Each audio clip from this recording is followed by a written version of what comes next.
Merhaba hanımlar, kanalıma hoş geldiniz. Bugün sizlere yine yapımı oldukça kolay bu yazlık şalın yapımını göstereceğim. Yazlık şal dedim ama ince tiftik tarzı iplerle ördüğümüzde ve ütülediğimizde dantel gibi tiril tiril harika çeyizlik şallar da yapmamız mümkün. Oldukça kolay dediğim gibi ve az da iplik gidiyor. Şu anda benimki çok büyük değil, henüz ben de örmeye devam ediyorum. Bir ipim yenice bitti. İnce pamuklu bir ip kullandım. Yazlık bir ip kullandım ben. Ama sizler yine merserize tarzında iplerle de bunu örebilirsiniz. Şalımıza ense kısmından başlayacağız ve döne döne ilerletip arttırmalarla yapacağız. Şimdi şalımızı örmeye başlayalım. Şimdi şuradaki küçük halka için 6 zincir yaparak başlıyorum. 2, 3, 4, 5, 6 ve birinci zincirimin içine bir sık iğne ile bağlayarak küçük bir halka elde ettim. Bizim dönüşlerimiz hep 6'şar zincir. 1, 2, 3, 4, 5, 6 ve bu zinciri trabzanların hesabında saymıyoruz. Şimdi bizim uzun trabzanlara ihtiyacımız var. Bunun için 2 kez doluyorum. Eğer eliniz sıkı ise ve çok uzun çekemiyorsanız 3 kez dolamanız da mümkün. 2 kez doluyorum. Direğin içine batarak 1, 2, 3. Bakın uzun bir trabzan. Arada bir zincir. Başını 2 kez doluyorum. Ve aynı yere 10 adet üçlü trabzan yapıyorum. Baştaki zincirimi saymıyorum. Yani bu yok. Bunun gibi 10 tane arada birer zincir olacak şekilde trabzan yapıyoruz. Örneğimiz 2 sıra şeklinde ilerliyor. Yani trabzanları yaptığımız ve bu maydanoz şeklini verdiğimiz tırtıkları yaptığımız. Yine trabzanlar, yine tırtıklar şeklinde ilerletiyoruz. Şimdi 10 tane üçlü trabzanımızı yapalım. Evet, ilk sıramızda zincirimiz hariç 10 tane üçlü trabzanımızı yaptık. Şimdi üstteki bu tırtıkları yaparken aynı zamanda bir sonraki sıradaki arttırma kısımlarını da yapmış olacağız. Arttırmalarımız iki yandan ve ortadan olacak şekilde ilerliyor. Şimdi dönüşümüz yine 6 zincir. 1, 2, 3, 4, 5, 6 ama yeni trabzanların yuvasını yapmak adına bu 6 zinciri yapıp döndükten sonra bakın başını almıyorum. Bu kenardaki trabzanımın tepesine sık iğne ile bağlıyorum ve burada yeni bir yuva oluşturmuş oluyorum. Arttırmış da oldum aynı zamanda. Şimdi 1, 2, 3 zincir ve de bakın nereden alıyorum? Bu zincirlerimin bittiği şuradan hem bunu yakalayarak ikisini birlikte delik olmaması adına sık iğne ile kapatıyorum. Ve bunu sırada gelen trabzanımın tepesine yine sık iğne ile bağladım. 1, 2, 3 zincir. Tekrar yakından göstereyim. Şu ikisini aldım. Sık iğne ile kapattım. Ve bunu ilerlemek için kullanıyorum. Bir sonraki trabzanımın tepesine yine sık iğne ile bağladım. Bunun gibi 1, 2, 3, 4 tane olana kadar yapıyorum. Böylece orta kısma ulaşmış olacağım ve orada da bir arttırma işlemi yapacağım. 3, 1, 2, 3. Yine sık iğne ile bağladım ve orta kısma geldim. Şimdi 4 tane tirfilim var. Ortadaki arttırma için yeni yuvam yine 6 zincirle.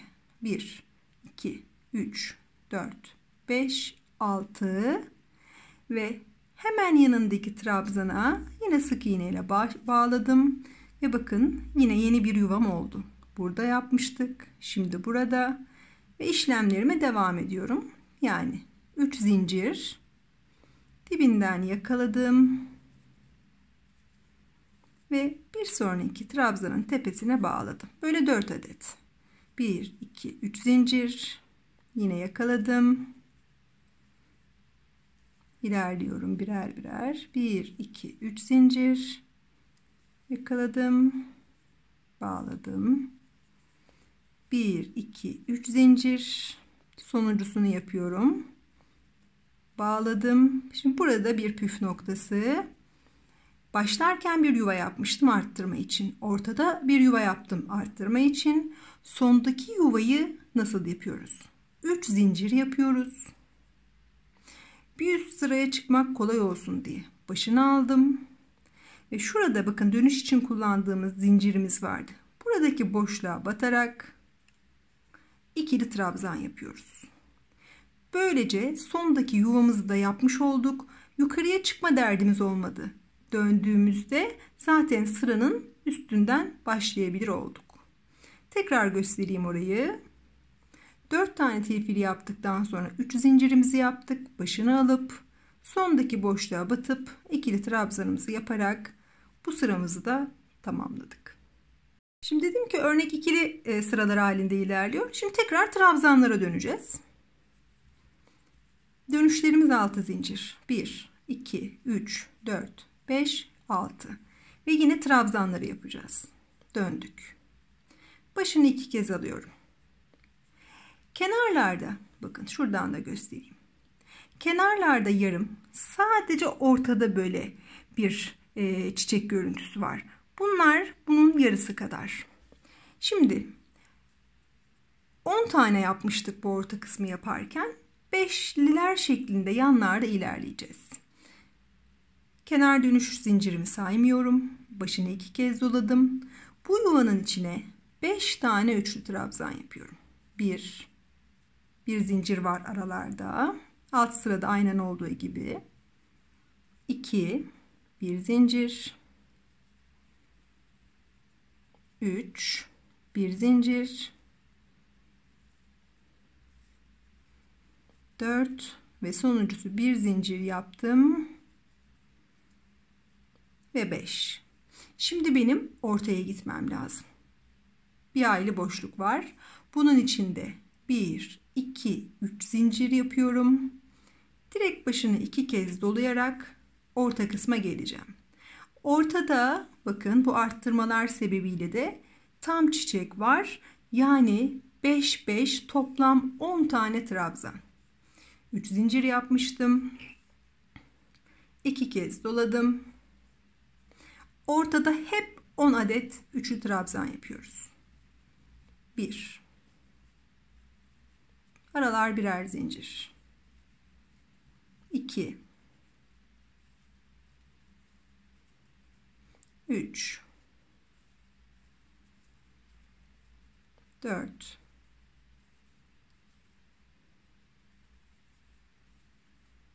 5. 6. 7. 8. Dolu dolu olacak içi. 9 ve 10. Şimdi buradaki yuvaya gitmem lazım. Yine 3 zincir yapıyorum ki bu arada geçişte yaptığım 3 zincirim az sonraki sırada bakın yeni yelpaze gibi olan yerlerin oluşacağı yerler olacak. Yine başını 2 kez dolayıp bu yuvanın içine de bitirirken yine 5 adet üçlü trabzan yapıyorum. Aralarda birer zincir olacak şekilde. 2 3 4 ve 5. Ve bu sıramızın da sonuna geldik. Yine buradaki tirfileri yapacağımız yere ulaştık. Şimdi dönüşlerimiz 6 zincirdi. Bu sefer hem arttırma için yuvaları yapacağız hem de bu tirfileri yapacağız. 1 2 3 4 5 6 döndüm. Neydi? Birinci trabzanın tepesine hemen sık iğne ile bağlayarak Bakın yeni yuvamızı oluşturduk. Onun dışında 3 zincir. Buradan sık iğne ile bağlayıp bir sonraki trabzana geçiyorum. 1, 2, 3 zincir bağlayıp ilerliyorum. 4 adet filfil görmeliyim burada.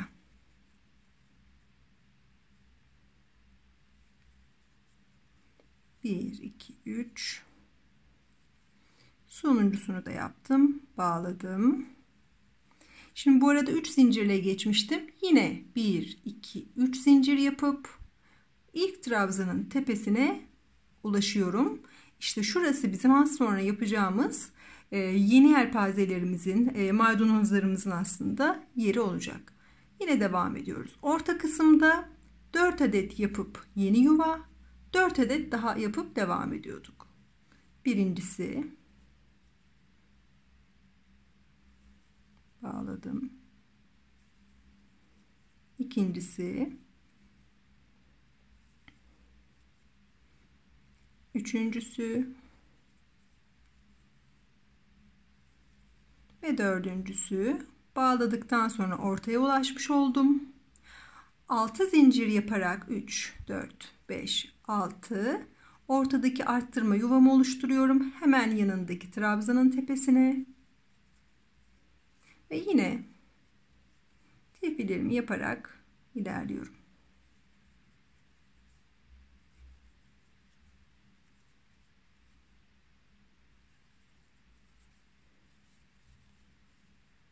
Bu şekilde yapacağım. 3 zincirle geçip bu sıranın sonuna kadar yine geleceğim. Burada sıramın sonu önemliydi. 4 tane tilpili yaptıktan sonra 3 zincir yapıyorduk. Başını alarak son boşluğun içine batıp şöyle bir ikili trabzan, son yuvamızı da bu şekilde hazırlamış oluyoruz. Şimdi yine trabzanların olduğu yerdeyim. Bir kez daha şuradaki geçişi göstereceğim. Örneğimizi tamamlamış olacağız. Dönüşümüz 6 zincir, 4, 5, 6 döndük. Bunu saymayarak yine 5 adet üçlü trabzan yapıyoruz. 1,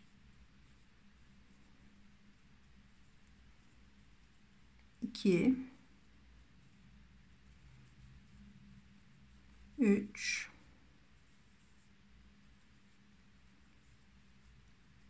4 ve 5.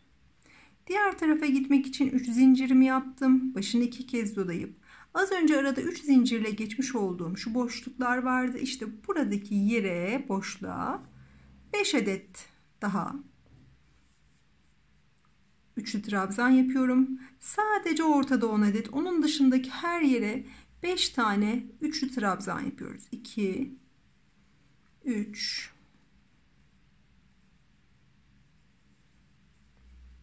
4, 5. Hem de arttırmayı da görmüş olduk. Yine 3 zincir. Artık ortaya ulaştık. Ortada 10 tane üçlü trabzan yapıyoruz. 1, aralarında tabii ki hep birer zincir. 2, 3 şeklinde ilerleyeceğiz. Bu sırayı bitirdiğimizde her tilfili bu çıkıntıların olduğu yeri yaptığımız sırada yuvaları yaparak başlıyoruz. 6 zincir yapıp ilk burada ve ortada. Onun dışındaki ara geçişlerimiz yine üçer zincir. Bakın şurada da gördüğümüz üzere her seferinde şu aralara denk gelecek şekilde ilerliyor. Daha da uzun çekebilirseniz daha kısa sürede bitirirsiniz. Daha büyük yelpazeleriniz olur. Bunun örnekte. En son sırada da özel bir şey yapmamıza gerek yok. Zaten şu kısımda bakın bitirmemiz mümkün. Kenarı zaten oyalıymış gibi çıkacak. Dediğim gibi boyunluk olarak yapmak isterseniz daha ufak yapabilirsiniz. Bana genelde ölçü soruyorsunuz ama herkesin vücut yapısı farklı. O yüzden standart bir ölçü yok. Omzunuzu alarak ölçüm yapmanız daha doğru olur. Daha sonrasında ben ütülüyorum buharlı ütüyle, yani buhar verip düzeltiyorum. Yanacak bir ipiniz varsa da araya bez koyarak yine buhar vermeniz mümkün. Örneğimiz bu şekilde ilerliyor. Dediğim gibi oldukça kolay ve hızla ilerleyen bir örnek. Hem çeyizlik şallar için hem günlük kullanımlar için oldukça da ideal bir model. Umarım sizler de beğenir ve yaparsınız. İzlediğiniz için teşekkür ederim.